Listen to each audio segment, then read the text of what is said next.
there aren't a lot of glitzy, like supercars out here. There is a nice i8 and some pretty sweet V12s over there, but do you want to shock and awe the public, or how do you plan on retaking that #1 spot? First of all, we have been #1 on the group level in 2016. So if you combine the sales of Mini, of BMW and Rolls-Royce together, we still remain #1.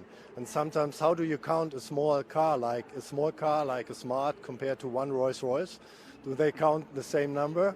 I mean, that's why we're not just looking in terms of sales. We are looking at technology leadership. We're looking at innovation, employer attractiveness, brand strengths. For me, it's more than one criteria, but it's an important one, definitely, to be #1. And BMW is on the way to a model offensive beginning by mid-2017. So I think we are on good track, and we will see what the future will bring. Do you think you have enough models? Do you think you have too many? I mean, a lot of car makers I notice have 50 or 60 different models, and I never know what to choose when I'm in the showroom.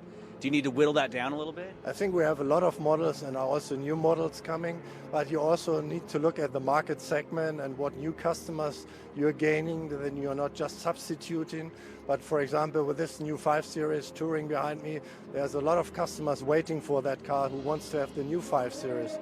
And with the new 5 Series and the new Mini Countryman, I think we're on a good way for this year. What about the electric push? You guys were so big in it at first with the i3 and the i8. It's been a couple of years now, 3 years, and you're not going to put another one out till 2021. Why don't you want to get on that faster? That's not true, really. If you look at this one, we sold last year 62,000 electric vehicles. Not many other companies have achieved a goal like this one. 2017, we would like to achieve 100,000 electrified vehicles. The total number is like the sum of the last 3 years from 2013 to 2016 together. And it will continue. Next year we will show the new i8 Roadster, which is a fantastic car. Too early for Geneva, but I promise you it's a great car. And then in 2019, the new Mini Electric will come on the market. 2020, we will have the X3 Electric. In 2021, the iNext with an offer of autonomous driving as well.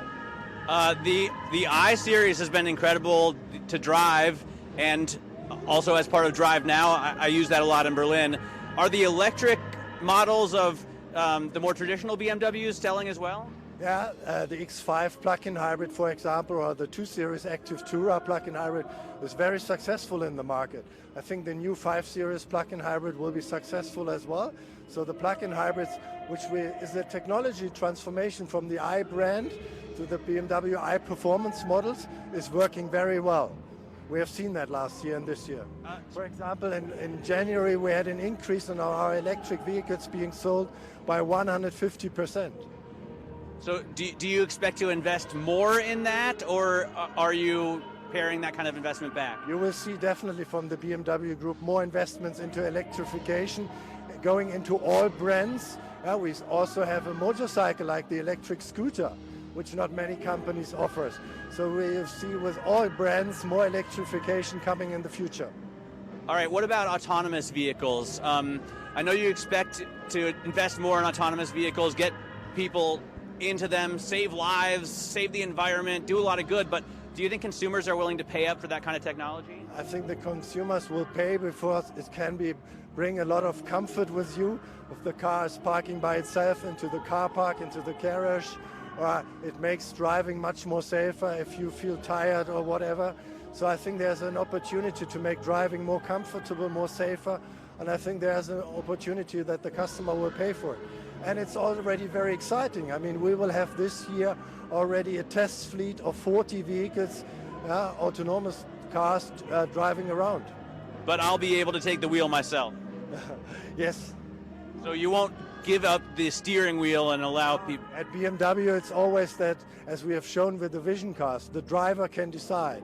The driver can decide if he or she wants to drive autonomous, or if she would like to drive if it's a beautiful day, if it's blue sky, you would like to drive on your own. So even perfect weather conditions, or maybe. So the driver will decide in the future at BMW what he or she wants.